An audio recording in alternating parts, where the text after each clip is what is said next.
கிருபையோடு ஆண்டவர் இயேசுவின் நாமத்தில் அன்பான வாழ்த்துக்களை உங்களுக்கு தெரிவிக்கிறேன். தேவனாய கர்த்தர் உங்களை ஆசீர்வதிப்பாராக. நாம் கர்த்தருடைய வார்த்தையில் நாம் தியானிக்கலாம். தேவனுடைய வார்த்தைகள் ஜீவன் இருக்கிறது. இன்றைக்கு இந்த வார்த்தை மூலமாய் கர்த்தர் உங்களை உயிர்ப்பிப்பார் என்பதில் சந்தேகம் இல்லை. ஜெபத்தோடு காத்திருங்க, கர்த்தர் உங்களோடு கூட பேசுவாராக. இன்றைக்கு செய்திக்கு ஆதாரமாக ஒரு பகுதியை நாம் தியானிக்கலாம். ஏசாயா எழுதின தீர்க்கதரிசன புஸ்தகம் 43ஆம் அதிகாரம் 11ஆம் வசனம், 12ஆம் வசனம், 13ஆம் வசனம். ஏசாயா சாப்டர் 43 verses 11 through 13. பக்கம் 849ஆம் பக்கத்தில் இருக்கிறது. நான் வாசிக்கிறேன், நீங்கள் கவனியுங்கள். நானே கர்த்தர், என்னை அல்லாமல் இரட்சகர் இல்லை. நானே அறிவித்து இரட்சித்து விளங்க பண்ணினேன். உங்கள் இப்படி செய்யத்தக்க அந்நிய தேவன் இல்லை. நானே தேவன் என்பதற்கு நீங்கள் எனக்கு சாட்சிகள் என்று கர்த்தர் சொல்லுகிறார். நாள் உண்டாவதற்கு முன்னும் நானே இருக்கிறேன். என் கைக்கு தப்புவித்தவன் இல்லை. நான் செய்கிறதை தடுப்பவன் யார்? நான் உங்களுக்காக அரண்களெல்லாம் இடித்து விழவும் கல்தேயர் படவிலிருந்து அலறவும் செய்யத்தக்கவர்களை பாபிலோனுக்கு அனுப்பினேன் என்று உங்கள் மீட்பரும் இஸ்ரவேலின் பரிசுத்தருமாகிய கர்த்தர் சொல்லுகிறார். நானே உங்கள் பரிசுத்தராகிய கர்த்தரும் இஸ்ரவேலின் சிருஷ்டிகரும் உங்கள் ராஜாவுமானவர். ஜெபிக்கலாமா? அன்பு தகப்பனே, இயேசுவின் நாமத்தில் ஜெபிக்கிறோம். இந்த ஆசீர்வாதமான நேரத்திற்காக உமக்கு ஸ்தோத்திரம். இந்த ஆறுதலும் மாறுதலும் நிகழ்ச்சி மூலமாய் வார்த்தையை கேட்டுக்கொண்டிருக்கிற கவனிக்கிற ஒவ்வொருவரையும் தேவரீர் ஆசீர்வதிப்பீராக என்று சொல்லி ஜெபிக்கிறேன்.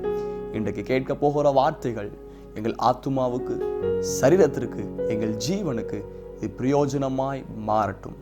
இயேசுவின் நாமத்தில் ஜெபிக்கிறேன் நல்ல பிதாவே, ஆமென். God bless you. இந்த வசனத்தை வாசிக்க கவனித்தோம். ஏசாயா 43:11 சில வசனத்தை அப்படியே வாசிட்டே இருந்தீங்கன்னா மிக முக்கியமான வார்த்தை அதில் இருக்கிறது. நானே நானே நானே இருக்கிறேன், நானே விடுவிப்பேன், நானே தேவன், நான் அறிவித்து, நானே உங்கள் பரிசுத்தராகிய கர்த்தர். இப்படியெல்லாம் நானேன்னு சொல்லி பார்க்கிறோம். தேவன் யார்? இன்னைக்கு செய்தி எப்படி கவனிக்க போகிறோம் என்று சொன்னால், ஹூ இஸ் ஜீசஸ்?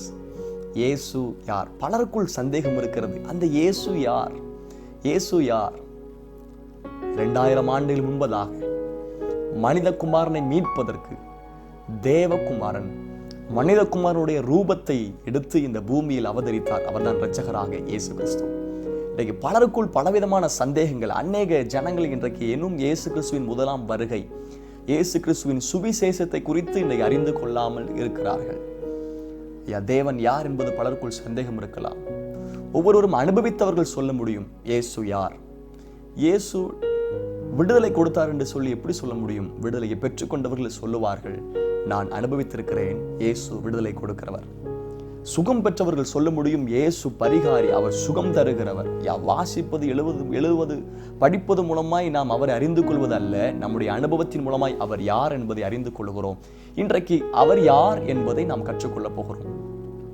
உலகம் முழுவதும் கிறிஸ்துமஸை கொண்டாடி கொண்டிருக்கிறாங்க. டிசம்பர் 25 என்று சொன்னாலே ஒரு பெரிய மகிழ்ச்சியினால், கொண்டாட்டத்தினால். டிசம்பர் வந்தாலே பயங்கரமான லைட்லாம் போட்டு வெளிச்சம், ஆட்டம் பாட்டம் கொண்டாட்டம். ஆனால் உண்மையான இயேசு யார் என்பது இன்றைக்கு நமக்கு புரிய வேண்டும். அவர் குழந்தை, அப்படியே நினைச்சு கொண்டிருக்கிறோம். பவுல் பெரிய மிஷனரி, அப்போஸ்தலர், பல சபைகளை ஸ்தாபித்தார், 3 மிஷனரி பயணங்களை செய்தார், அநேகரை உயிர்ப்பித்தார். அவருடைய வார்த்தைகள் ஜீவன் கொடுத்தது. ஆண்டவர் இயேசு கிறிஸ்துவுக்காய் நின்றார். அவர் சவுலா இருந்த நாட்களில் அநேகரை துன்படுத்தி கொண்டிருந்தார். விசேஷமாக ஊழியர்களை, சபைகளை கிறிஸ்தவத்துக்கு விரோதமாய் நின்று கொண்டிருந்தார். He used to persecute the people and especially Christians. அவர்தான் ஸ்தேவான் சாகிறதுக்கு காரணமாக இருந்தவர் சவுல். ஒரு நாள் தேவன் அவரை தொட்டார். பிரயாணித்துக் கொண்டிருக்கும் போது பயங்கர ஸ்பீட்ல குதிரை போயிட்டு இருக்குது. தேவ பிரசன்னம் ஒளி அவரை தொட்டது. உடனே கீழே கிடக்கிறார். சவுலே சவுலே, ஏன் என்னை துன்பப்படுத்துகிறாய் என்று இந்த வார்த்தை கேட்டபோது சவுலுக்குள் சந்தேகம், இது யார்? அவர் உடனே கேட்கிறார், நீர் யார்? ஆண்டவர் இயேசு சொன்னது, நீ துன்பப்படுத்துகிற இயேசு நானே, நீ துன்பப்படுத்துகிற இயேசு நானே. அப்போ பாருங்க, சவுல் கிறிஸ்தவ ஜனங்களை கொலை பண்றாரு, கிறிஸ்தவத்துக்கு விரதம் எழும்புறாரு, சபைகளை அடிச்சு உடைக்கிறாரு.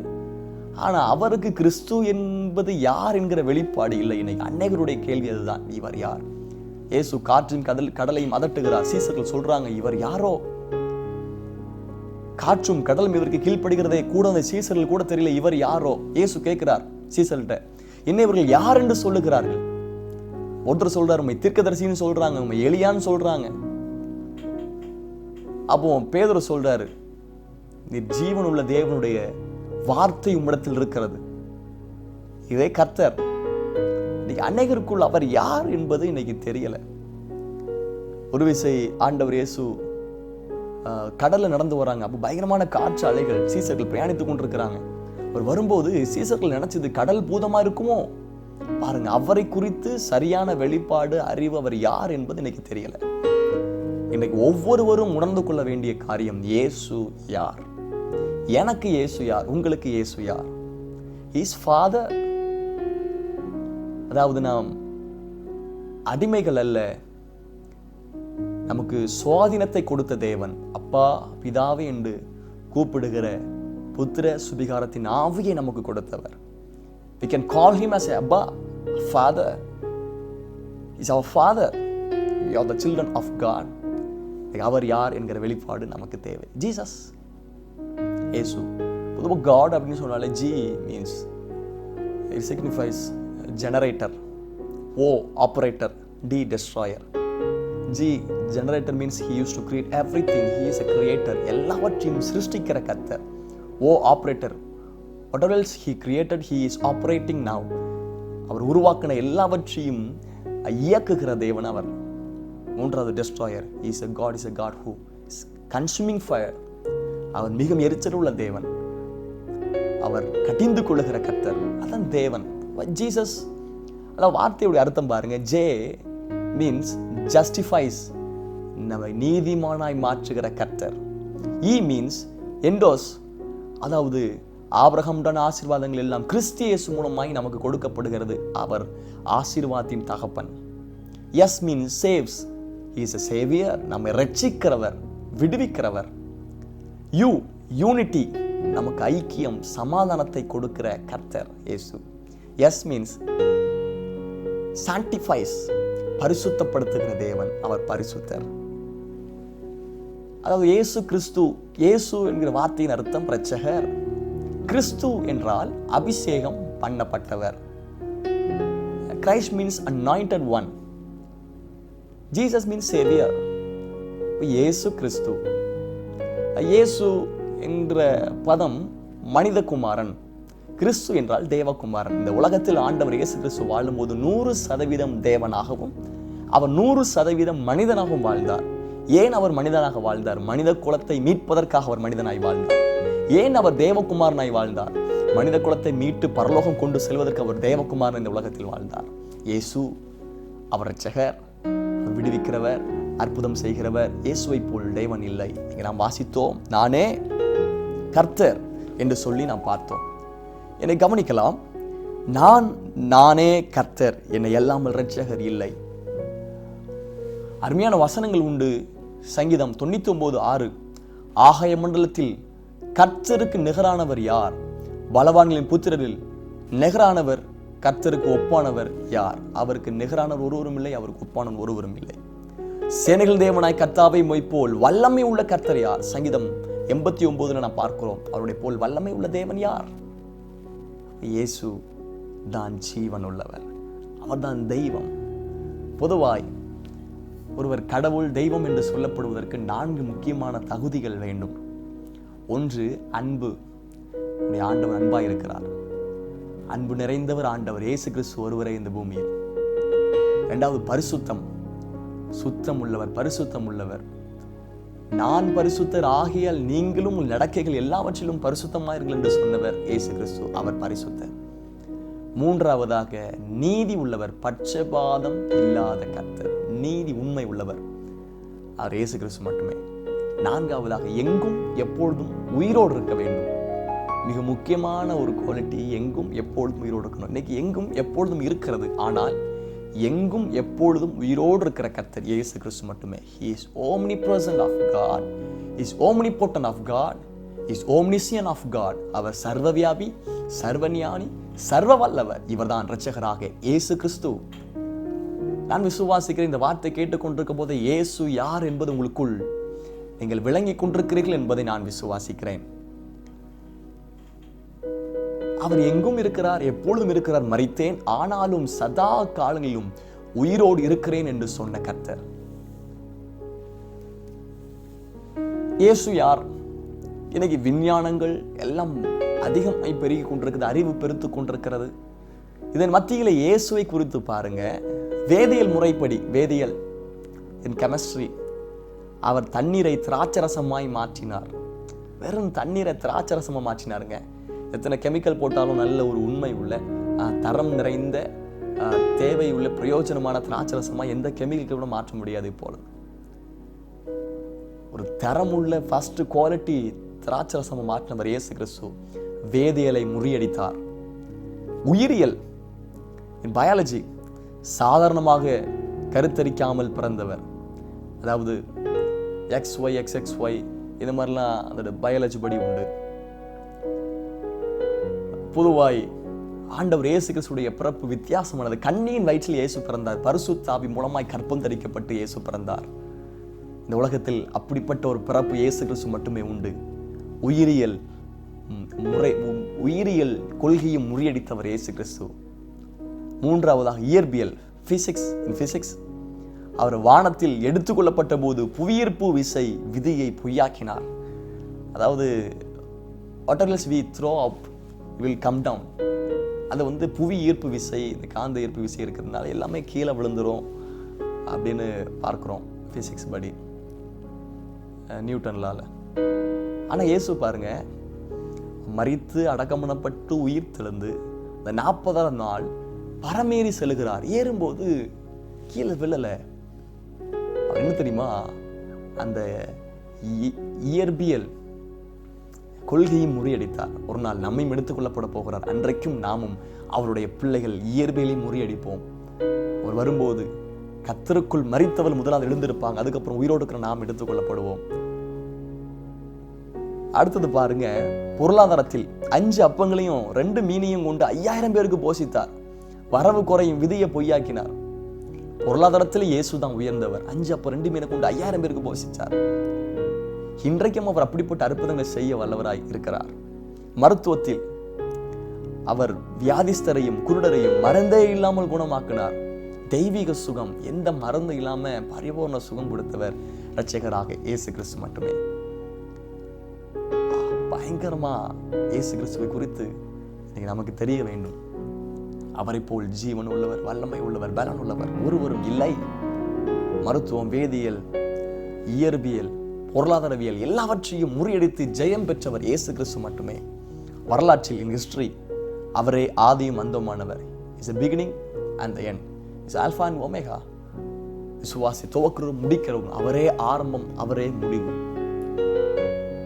பாருங்க, வரலாற்றிலும் முதலிடம் பிடித்தவர் இயேசு கிறிஸ்து. இயேசு கிறிஸ்து வரலாற்றை 2ஆய் பிரித்தார். கிமு, கிபி. கிறிஸ்துவுக்கு முன், கிறிஸ்துவுக்கு பின். இன்னைக்கு சரித்திரமும் பேசப்படுகிறது இயேசு கிறிஸ்துவை குறித்து. வரலாறு படைத்தவர் இயேசு கிறிஸ்து. அரசாங்கத்தில் அவர் தாமே ஆலோசனை கர்த்தர், சமாதான பிரபு என்று கூறியுள்ளார். அவர் சொல்றாரு, is a prince of peace. அவர் ஆலோசனை கர்த்தர், he is a lord. அவர் எல்லாவற்றையும் ஆளுகை செய்கிற ஆண்டவர். அதுக்கப்புறம் பாருங்க, ஜீவ மார்க்கத்தில் என்னை அல்லாமல் ஒருவனும் பிதாவிடத்தில் வரான், நானே வழியும் சத்தியமும் ஜீவனுமாய் இருக்கிறேன். இயேசு கிறிஸ்துவே வழி, இயேசுவே ஜீவன், இயேசுவே சத்தியம். இயேசு யார்? இயேசு யார்? யோவான் புத்தகத்திலே ஒரு 7 இடங்கள்ல இயேசு சொல்லியிருக்கிறார், நானே நானே நானே என்று சொல்லி. இப்போ யோவான் புத்தகத்திலிருந்து சில காரியத்தை நாம் கவனிக்க போகிறோம். இயேசு யார்? நான் ஏற்கனவே சொன்னேன், இயேசு யார் என்று சொல்லி சில காரியத்தை கற்றுக்கொண்டோம். அவர் தேவன், அவர் ஜீவனுள்ள கர்த்தர். முதலாவதாக யோவான் 6ஆம் அதிகாரம் 35ஆம் வசனம், 48ஆம் வசனம் 51ஆம் வசனத்தை நீங்கள் கவனிப்பீர்களானால் 35ஆம் வசனம் வாசிக்கிறேன். இயேசு அவர்களை நோக்கி, ஜீவ அப்பம் நானே, என்னிடத்தில் வருகிறவன் ஒரு காலும் பசி அடையான், என்னிடத்தில் விசுவாசமாய் இருக்கிறவன் ஒரு காலும் தாகமடையான். I am the bread of life. முதலாவது இயேசு யார்? He is the bread of life. அவர் சொல்றார், நானே ஜீவ அப்பம் நானே.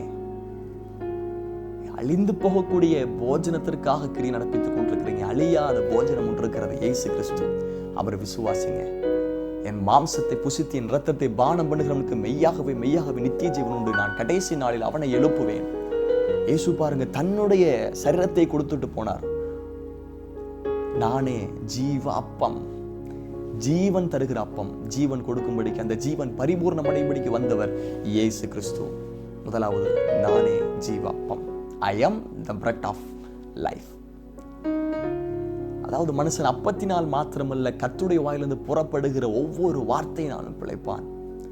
இந்த உலகத்தில் உண்டாகிற சாப்பாடு மட்டுமல்ல, தேவ பிள்ளைகள் கர்த்தர் வாயிலிருந்து புறப்படுகிற ஒவ்வொரு வார்த்தையினாலும் பிழைப்பான். ஜீவன் தருகிறவர் இயேசு கிறிஸ்து. ஒருவேளை ஒரு வாழ்க்கையில சரியான ஜீவன் இல்லாமல், புதுப்பித்தல் இல்லாமல், உயிர் இல்லாமல் வாழ்ந்து கொண்டிருக்கிறீங்களா? ஆண்டவர் இயேசு யார் தெரியுமா? ஜீவ அப்பமாயிருக்கிறார். நமக்கு உயிர் தருகிற கர்த்தர். விசுவாசிக்கிறவன் ஒரு காலம் பசி அடையான், தாகம் அடையான். எந்த காரியத்திற்காக தாகமா இருக்கிறீங்க, பசியா இருக்கிறீங்க? ஆண்டவர் இயேசு கிறிஸ்துவை விசுவாசிங்க. அவர் ஜீவப்பம். ஜீவன் கிடைக்கும், ஜீவன் கிடைக்கும், பலன் கிடைக்கும்.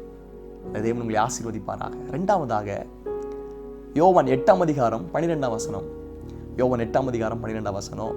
யோவான் 9ஆம் அதிகாரம் 5ஆம் வசனம். மறுபடியும் இயேசு ஜனங்களை நோக்கி, நான் உலகத்திற்கு ஒளியாயிருக்கிறேன், என்னை பின்பற்றுகிறவன் இருளிலே நடவாமல் ஜீவ ஒளியை அடைந்திருப்பான் என்றார். அருமையான வசனம் பாருங்க. மறுபடியும் இயேசு ஜனங்களை நோக்கி, நான் உலகத்திற்கு ஒளியாயிருக்கிறேன். I am the light of the world. முதலாவது கவனித்தோம், I am the bread of life, ஜீவப்பம் நானே. இரண்டாவது, நானே உலகத்திற்கு ஒளியாயிருக்கிறேன். இயேசு யார் தெரியுமா? வெளிச்சம். எந்த மனுஷனையும் பிரகாசிப்பிக்கிற மெய்யான ஒளி. இன்னைக்கு மனிதனுடைய இருதயம் இருள் அடைஞ்சு போயிருக்கிறது. எவ்வளவு விளக்கு லைட் எல்லாம் கண்டுபிடிக்கப்பட்ட போதிலும் இன்னைக்கு ஒவ்வொரு தனிப்பட்ட நபருடைய இருதயம் இருளடைந்து போயிருக்கிறது. யாரையா வெளிச்சம் கொடுக்க முடியும்? இரட்சகராக இயேசு கிறிஸ்துவை அல்லாமல் வேற யாரும் வெளிச்சம் கொடுப்பது இல்லை. எழும்பி பிரகாசி, உன் ஒளி வந்தது, கர்த்தருடைய மகிமை உன் மேல் உதித்தது என்று சொல்லி பார்க்கிறோம். இயேசு வெளிச்சம் தருகிறவர். He is the light. மலை மேல் இருக்கிற பட்டணம் மறைந்து இருக்க மாட்டார். அவர் சூரியன், நீதியின் சூரியன். அவர்கிட்ட அந்த வெளிச்சத்தை பெற்று சந்திரனை போல நாம் பிரகாசிக்க வேண்டும். ஆண்டவர் இயேசு ஒளியாய் இருக்கிறார். என்னை பின்பற்றுகிறவன் இருளிலே நடவாமல் ஜீவ ஒளியை அடைந்திருப்பான் என்றார். ஒருவன் இருளிலே நடந்தால் அவன் இடறுவான். ஒருவரும் கிரியை செய்யக்கூடாத ராக்காலம் ஒன்று வருகிறது. ஆகவே இயேசுவை சொந்த இரட்சகராய் ஏற்றுக்கொள்ளுங்கள், இயேசுவை விசுவாசிங்கள். அவர்தான் வெளிச்சம். முதலாவது நாள் சிருஷ்டிப்பு. Let there be light என்று சொன்னார். வெளிச்சம் உண்டாக கடவது. ஐயா, எங்கெல்லாம் இருள் இருக்குது, எங்கெல்லாம் ஒழுங்கின்மை இருக்குது, எங்கெல்லாம் வெறுமை இருக்குது, இதெல்லாம் கண்டறிவதற்கு வெளிச்சம் இருந்தால் தான் ஒழுங்கின்மை தெரியும். ஆகவே முதல் நாள் சிருஷ்டிப்பில் அவர் படைத்தது வெளிச்சத்தை படைத்தார். இன்றைக்கு உங்கள் குடும்பத்துக்கு தேவை வெளிச்சம் தேவை. சாது சுந்தர் சிங் குறித்து உங்களுக்கு தெரியும். ஆண்டவருக்காய் பயங்கரமாய் மிஷனரியாய் ஊழியம் செய்தவர் சாது சுந்தர் சிங். பஞ்சாப் லுதியானா பகுதியை சேர்ந்தவர். அநேக பைபிளை கிழிச்சு எரிச்சிருக்கிறார். சிறு வயதிலிருந்து கிறிஸ்தவத்துக்கு விரோதமாக எழும்பினவர். கிறிஸ்துவ பள்ளிக்கூடத்தில் படிச்சாரு. கிறிஸ்துவத்தை பிடிக்காது. வாழ்க்கையில விரக்தி அடைந்து டிப்ரெஷன் ஆகி, ஏன் நான் வாழணும்? அவர் வீட்டுக்கு பக்கத்துல ரயில்வே ட்ராக் இருக்குது, ட்ரெயின் போகும். காலையில அவருக்கு சரியா குழப்பமே இல்லை. எனக்கு உண்மை உள்ள தேவன் ஒருத்தர் இருக்காருன்னா அவர் என்கிட்ட பார்க்கணும், பேசணும். இல்லைன்னா நான் காலையில வர்ற ட்ரெயின்ல நான் விழுந்து நான் தற்கொலை பண்ணி விடுவேன். எனக்கு அப்படி யோசிச்சு பயங்கர குழப்பத்தில் இருந்தார். டிப்ரெஷன் ஆகி, டைம் ஆச்சு, காலையில் 5 மணிக்கு ட்ரெயின் வரும். திடீரென்று அந்த ரூம் முழுவதும் பயங்கரமான வெளிச்சம் ஆகிவிட்டதாம். ஆண்டவர் இயேசு பிரசன்னமாக்கி பயங்கரமான வெளிச்சம். இதுவரைக்கும் அந்த மாதிரி பார்த்ததில்லை. நினைச்சிட்டாரா, ஒருவேளை விடிஞ்சிட்டோ, சூரியன் உதிச்சிட்டோ, பயங்கரமா வெளிச்சம் அடிக்குன்னு சொல்லி வெளியே வந்து எட்டி பார்த்துருக்கிறாரு. இன்னும் விடியலை. உள்ள வந்து பார்த்துருக்கிறாரு. நானே மெய்யான ஒளியா இருக்கிறேன், நானே இயேசு. அன்றைக்கு சாது சுந்தர் சிங் அந்த இயேசுவை ஏற்றுக்கொண்டார். அவர் இயேசுவை ஏற்றுக்கொண்டு வாழ்வதற்கு ஆண்டவருக்காய் ஊழியம் செய்ய நோக்கம் என்ன தெரியுமா? வெளிச்சம் உள்ள தேவன் பிரசன்னமா இன்னைக்கு இருந்தார். இல்லை என்றால் சாது சுந்தர் சிங் அன்னைக்கு தற்கொலை பண்ணியிருப்பார். இன்றைக்கும் அந்த ஆண்டவர் இயேசு கிறிஸ்து ஒளியா இருக்கிறார். He is the light of the world. மூன்றாவது யோவான் 10:7-9. ஆதலால் இயேசு மறுபடியும் அவர்களை நோக்கி, நானே ஆடுகளுக்கு வாசல் என்று மெய்யாகவே மெய்யாகவே உங்களுக்கு சொல்லுகிறேன். Who is Jesus? First, He is the bread of life. இரண்டாவது, He is the light of the world. மூணாவது, I am the great gate for the sheep. அதாவது நானே ஆடுகளுக்கு வாசல். ஆடுகள் யார்? நாமே ஆடுகள். அவர் நம்முடைய மேய்ப்பன், நாம் அவர் ஜனங்களும் அவர் மேய்ச்சலின் ஆடுகளுமாய் இருக்கிறோம். நானே நல்ல மேய்ப்பன் என்று சொன்ன கர்த்தர். அதாவது ஆடுகளுக்கு வாசல். வாசல் யார்? இயேசு கிறிஸ்து. நானே வழியும் சத்தியமும் ஜீவனுமாய் இருக்கிறேன். ஒரு பாதுகாப்புக்கு வாசல் அறையா ஆண்டவர் இயேசு. ஒருவரும் திறக்கக்கூடாதபடிக்கு பூட்டுகிறவரும் ஒருவரும் பூட்டக்கூடாதபடிக்கு திறக்கிற கர்த்தர் தான் ஆண்டவர் இயேசு கிறிஸ்து. உங்களுக்கு பாதுகாப்பு வேணுமா? அந்த வாசலுக்குள் பிரவேசித்தீங்கன்னா நமக்கு பாதுகாப்பு இருக்கும். அநேக வாசலை குறித்து வேதம் எழுதப்பட்டிருக்கிறது. கிருபையின் வாசல், சத்திய வாசல், ரட்சிப்பின் வாசல், திறந்த வாசல். இந்த ஆடுகளுக்கு வாசல் இயேசு கிறிஸ்து. அப்படி என்றால் மந்தை பாதுகாப்பு இருக்கிறது, பராமரிப்பு இருக்கிறது, போஷிப்பு இருக்கிறது, நடத்துதல் இருக்கிறது, ஐக்கியம் இருக்கிறது.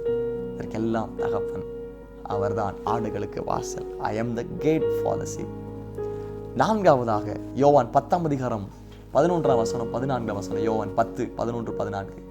நானே நல்ல மேய்ப்பன், நல்ல மேய்ப்பன் ஆடுகளுக்காக தன் ஜீவனை கொடுக்கிறான். நல்ல மேய்ப்பன், I am the good shepherd. அதாவது தாவீது சொல்லுகிறார், கர்த்தர் என் மேய்ப்பராய் இருக்கிறார், நான் தாழ்ச்சி அடையேன், அவர் என்னை புல்லுள்ள இடங்களில் கொண்டு போய் மேய்ப்பார். ஆண்டவர் யார் தெரியுமா? He is a good shepherd. நானே நல்ல மேய்ப்பன் என்று சொன்னவர். நிறைய பார்த்தீங்கன்னா மெய்ப்பர்னு சொல்லி இருக்கும் பைபிள்ல.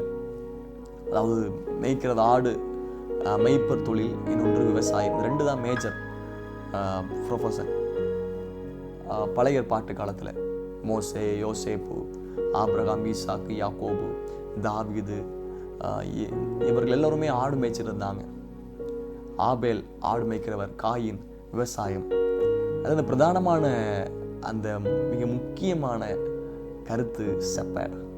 ஆண்டவர் மேய்க்கிறவர், பாதுகாக்கிறவர், போஷிக்கிறவர், பராமரிக்கிறவர், நம் நிலைமை அறிந்திருக்கிறவர், காயங்களை ஆற்றுகிறவர். மேய்ப்பர் யார் தெரியுமா?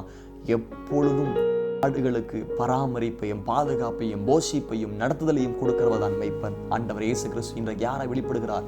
அவர் மேய்ப்பராய் வெளிப்படுகிறார். ஒரு நாள் இயேசு கிறிஸ்து இனி வரப்போகிறார். அன்றைக்கு பிரதான மேய்ப்பராய் வெளிப்படுவார். இன்னைக்கு ஆண்டவர் இயேசு கிறிஸ்து நல்ல மேய்ப்பராய் இருக்கிறார். மேய்ப்பன் தன் ஆடுகளுக்காய் ஜீவனை கொடுக்கிறார். ஆண்டவர் இயேசு கிறிஸ்து இந்த பூமியில வந்த நோக்கம் நமக்கு ஜீவன் கொடுக்கும்படிக்கு, ஒவ்வொரு ஆடையை மீட்பதற்கு மேய்ப்பனாக இயேசு கிறிஸ்து தன்னுடைய ஜீவனை கொடுத்தார். பாதுகாப்பிற்காக, விடுவிப்பிற்காக, ரட்சிப்பிற்காக, ஆசீர்வாதத்திற்காக. அந்த இயேசு யார் தெரியுமா? ஆடு, அந்த ஆடுகளுக்கு மேய்ப்பர். I am the good shepherd. ஐந்தாவது யோவான் 11:25.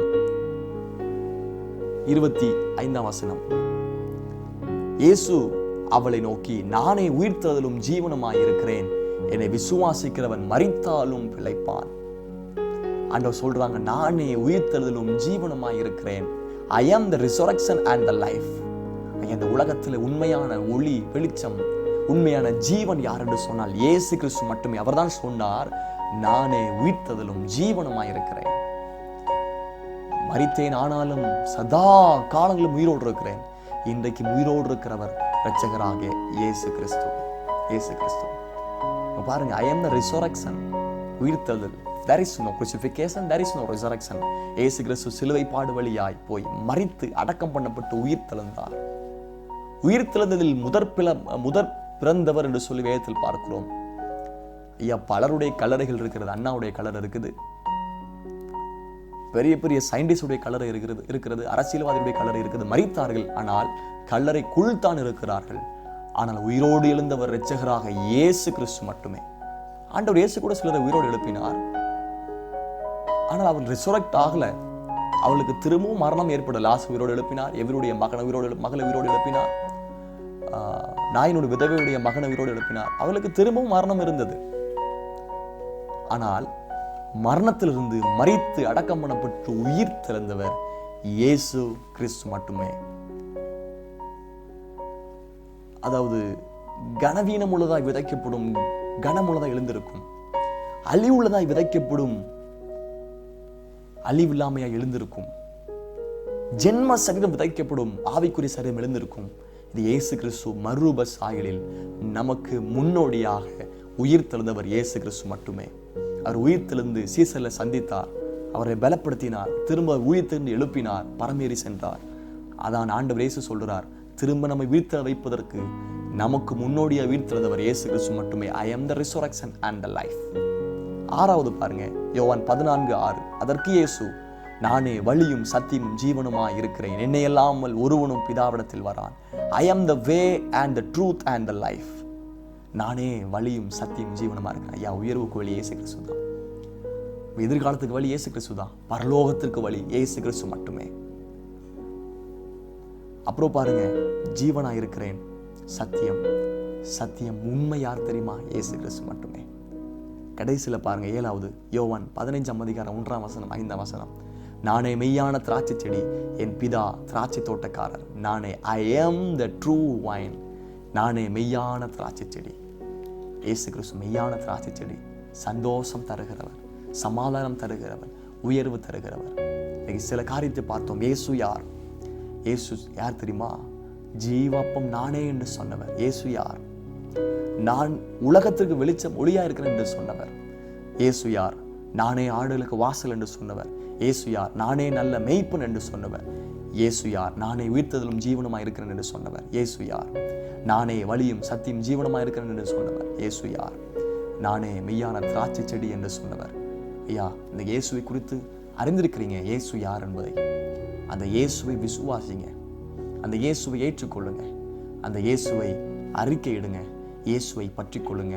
அவர் உங்களுக்கு மேய்ப்பராய் இருப்பார், அவர் உங்களுக்கு ஒளியாய் இருப்பார், அவர் உங்களுக்கு வாசலாய் இருப்பார், அவர் உங்களுக்கு ஜீவனாய் இருப்பார், அவர் உங்களுக்கு பலனாய் இருப்பார், அவர் உங்களுக்கு வழியாய் இருப்பார், அவர் உங்களுக்கு ஜீவ அப்பமாய் இருப்பார். அந்த இயேசு உங்களை ஆசீர்வதிப்பாராக. நான் உங்களுக்காக ஜெபிக்கிறேன். இயேசுவை அறிக்கையிடுங்கள். அன்பு தகப்பனே, இயேசுவின் நாமத்தில் ஜெபிக்கிறோம். இயேசுவின் உண்மை உள்ள தேவன் என்பதை இவர்கள் விசுவாசிக்கிறாங்க, அறிக்கை எடுக்கிறாங்க. உம்மை போல் தேவன் இல்லை, நானே என்று சொன்னீங்களப்பா. ஆண்டவர், நீர் யார் என்பதை கற்றுக்கொள்ள கொடுத்த கிருபைக்காய் ஸ்தோத்திரம். தொடர்ந்து ஆசீர்வதியும். குடும்பத்தில் நன்மை, கிருபை, ஆசீர்வாதம் பெருகட்டும் என்று சொல்லி ஜெபிக்கிறேன். நீங்களே வழியாய், சத்தியமாய், ஜீவனாய், வழியாய் இந்த குடும்பத்தில் இருப்பீராக. இயேசுவின் நாமத்தில் ஜெபிக்கிறேன் நல்ல பிதாவே. ஆமென், ஆமென். God bless you. Praise the Lord. Praise the Lord.